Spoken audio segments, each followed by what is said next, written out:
What we will do at max level and the end game activities that make up that gameplay loop is something that players are super interested in finding out about Diablo 4 as we are slowly but surely chugging our way onto release.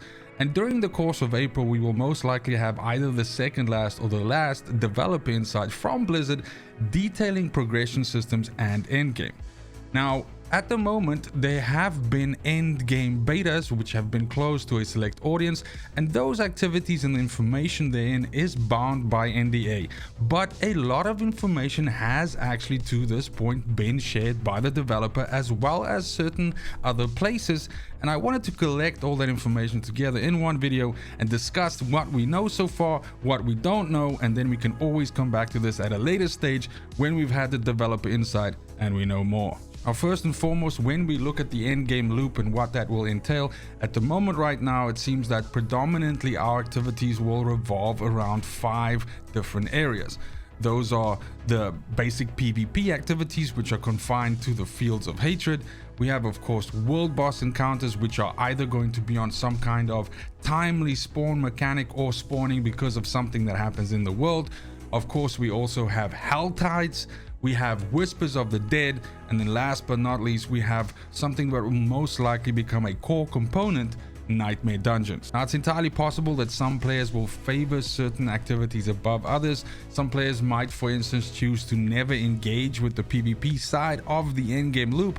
However, as we dive into the detail here, it will become apparent to you that each one of these activities essentially contributes something important to the overall building of your endgame character and the materials and the things that you need to essentially complete your build. Now, speaking about PvP and starting us off with Fields of Hatred, this is essentially the PvP zone based activity which will be present in the final version of the game.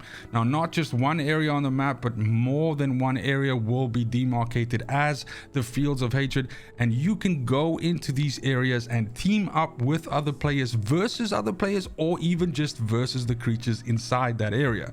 Now, the first thing you're going to have to consider when you go into the Fields of Hatred is whether you want to activate yourself or mark yourself for PvP, which in the game is called blood marking. Honestly, the best way I can explain how this works is to use another franchise as an example. The Division is a looter shooter where essentially you have a PvP area called the Dark Zone. How this area works is that it has PvE encounters in it, which you can work with other players to kill those enemies for increased rewards, but everybody that goes into this area by default is not flagged for PvP. You can flag yourself for PvP, which means you can then attack other players, but it also means that other players can attack you back. And that is essentially how the system will work. So something that will most likely be quite common is people teaming up inside these Fields of Hatred activities to actually gather the Seeds of Hatred, which is the item that you are trying, the collectible item, the currency that you are trying to collect in the zone, and then you will combine your strength with other players to kill the mobs which feature a much higher density in the zone than you would commonly find somewhere else. And then as soon as you have a certain amount of this currency with you, you can go to an altar of extraction and essentially crush this material into red dust, which is the currency that you use to basically gamble for additional equipment. Now, Fields of Hatred is also going to be an excellent place for you to find cosmetics, which you will most likely not be able to find in other places in the game.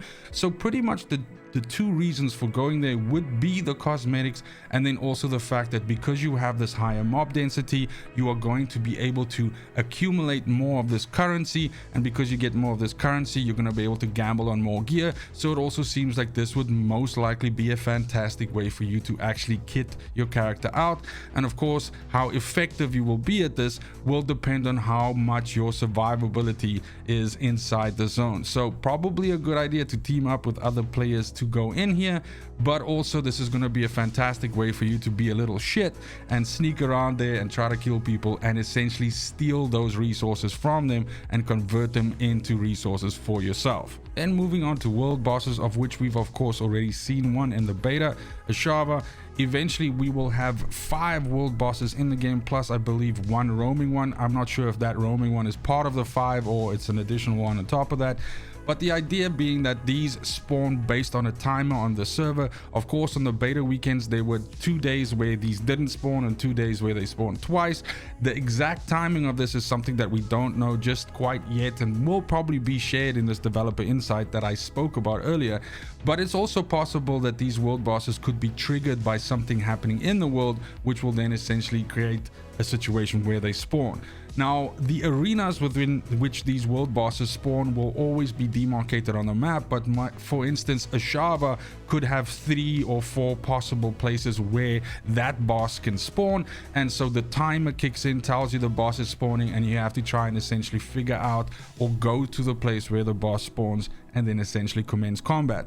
Now, these bosses obviously allow for a whole bunch of people to team up together, whether you show up there single or in a group. There you can also group up with other randoms, and in some cases this will actually give you a fantastic way to just get a huge amount of legendary drops. At the very least, this is what happened for us in the beta. Of course, we know that legendary drops were tuned up a little bit, so it might not be quite as lucrative, but the idea is this is a fantastic group activity that you can essentially get done.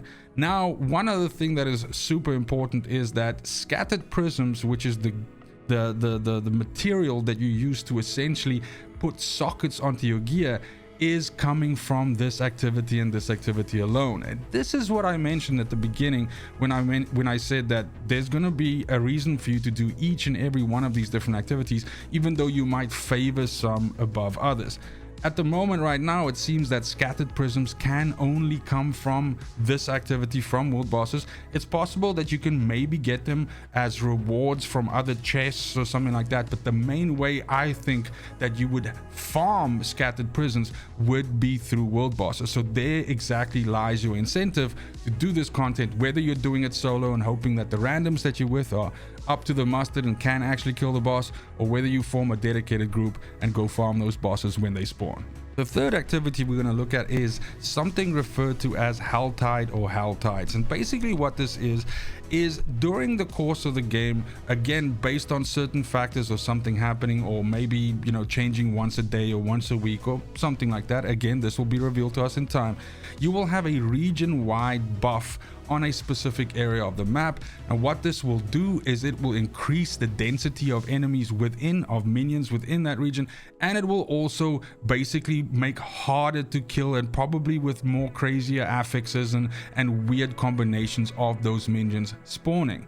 Now, this is only world tier 3 and up. So at the moment right now, we know about 4 world tiers. We could play world tier 1 and world tier 2 in the betas, and then 3 and 4 was something that we could see, but we weren't able to select those. So Helltides will only feature in 3 and up, so 3 and 4, and of course if anything comes after 4.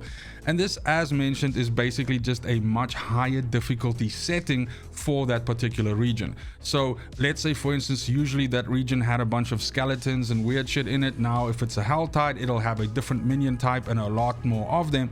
Obviously, more difficult enemies to kill there as well.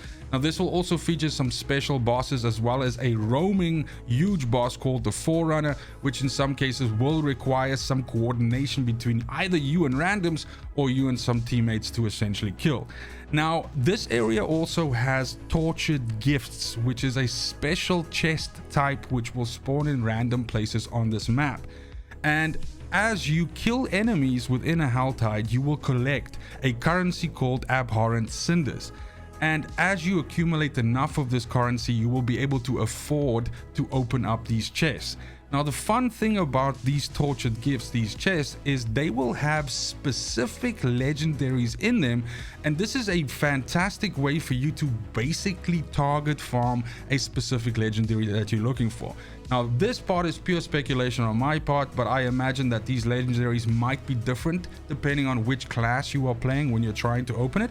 Or these might be, let's say, generic legendaries which don't favor a particular class but are generally considered as good for any class to wear. And these might then cycle per Helltide event. So a Helltide in a specific region will always feature this collection of legendaries, and a Helltide in another region will, feature something separate. So this is probably a way for them to allow you to kind of like focus in on a specific legendary that you want. I think it's a great system, especially if there's a huge pool of legendaries that it cycles through. It kind of incentivizes you to come and check, hey, what's the Helltide today? Oh shit, I can get these boots, let's go. Now, one last thing is also, as we discussed with the world boss and scattered prisms, Helltides also allow you to essentially gain access to a material called a fiend rose or fiend's rose. Now, this is people that play the beta would realize that this is a material that is used to upgrade their level to the highest level in terms of, like, you know, just upgrading gear. So you have different levels that you can upgrade your gear on. Fiend rose is used for that, and it's also used for re-rolling high level stats.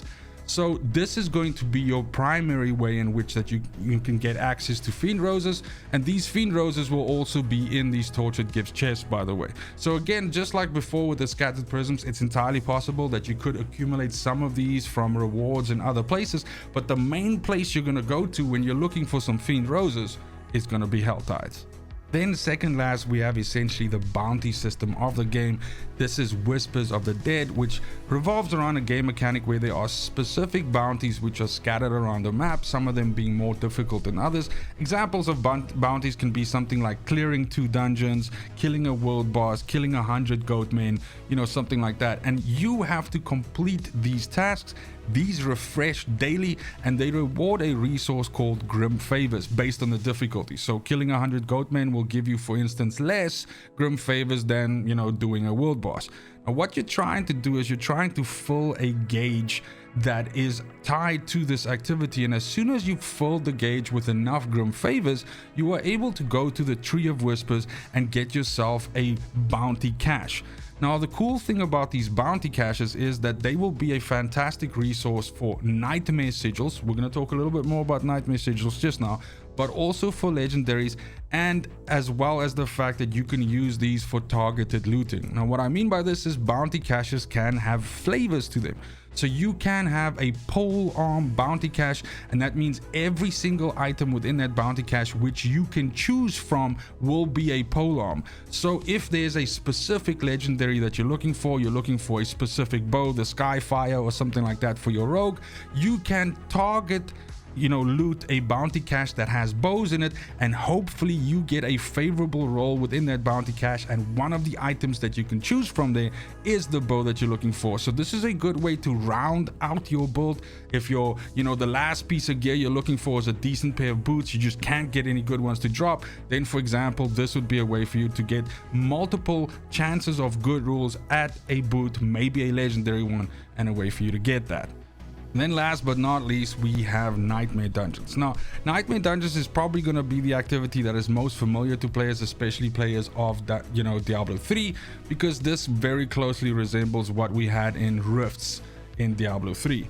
So the idea is that we have, you know, hundreds of, well, 100 and something plus dungeons scattered all around the map in any one of the different zones, and these have nightmare sigils. Think of these nightmare sigils as keys associated to them. Now, these nightmare sigils can be rewards from specific quests, so as mentioned before, from out of a bounty cache with Whispers of the Dead. And essentially this allows you, like, you would get a nightmare sigil for like Maulwood.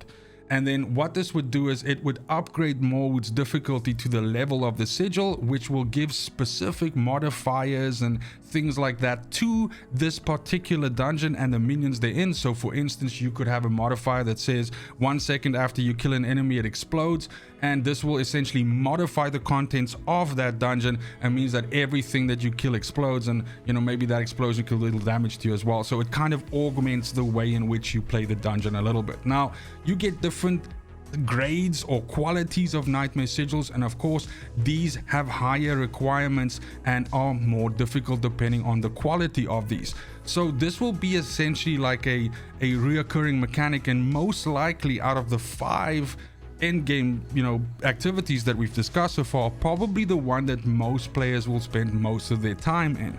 Now, this is also going to be a fantastic place for you to essentially work on your glyphs and your glyph leveling. Now, glyphs and glyph leveling is tied to the Paragon board, of course, and just like you use rifts in Diablo 3 to essentially hone and upgrade your equipment, this will be the same thing that you do in Nightmare Dungeons. Now, Nightmare Dungeons will be some of the most difficult content in the game, featuring huge mob densities within these dungeons and weird and strange combinations of affixes that you probably haven't seen anywhere else. Also, the other thing is that your respawn capability or revive capability will be limited inside these dungeons, which would mean that you only have a certain amount of attempts at it to actually finish this dungeon. Definitely Nightmare Dungeons would probably be the activity out of the 5 that I've suggested so far that it would be beneficial to basically create yourself a dedicated team to target, even though I'm fairly certain that you would be able to do this solo as well. If we then talk about difficulty and essentially how you would play these 5 activities, I think we would rate them as Whispers of the Dead and Helltide being like your entry level activities, which can absolutely be played solo and give you good opportunities at essentially gearing up. Then World Bosses and Fields of Hatred would be considered perhaps group content or something that you would have to have a decent build for, or at the very least know what you're doing. Otherwise you will not be able to deal enough damage and you'll not be able to essentially sort of function in those areas, especially like for instance with the World Boss, where usually these World Boss encounters are on a timer, and if you can't kill the boss in time, then you've essentially wasted that time and you've basically gotten next to nothing for it. Last but not least, Nightmare Dungeons, while you can do them solo, and I'm 100% sure it's going to be a big thing about finding out the most meta crazy build that you can solo the highest level Nightmare Dungeon with, this is most likely going to be activities that would be a lot of fun and a lot of beneficial, how can I say, gear can come from there if you do this in groups, because you'll be able to do it faster, and if you are working together, there's a bigger chance that you won't actually run up against that issue of running out of revives and that sort of thing. Then lastly, just to round out the discussion, is just a small table here where basically we can then kind of assume that there's going to be certain activities which are better for getting specific items, or certain activities which is the primary source of those items or those materials. And as mentioned, Nightmare Sigils, your best source for that is going to be Whispers of the Dead, most likely out of those bounty caches. Legendaries, you will get a huge amount of them from those bounty caches, also from Fields of Hatred, as this seems to be a higher chance of getting them from the gambling that you do with the red dust for there, as well as World Bosses obviously giving you a cache once a week that has a higher chance of rolling legendaries, as well as the actual loot drop from the World Boss probably also giving you a couple of additional shots at that.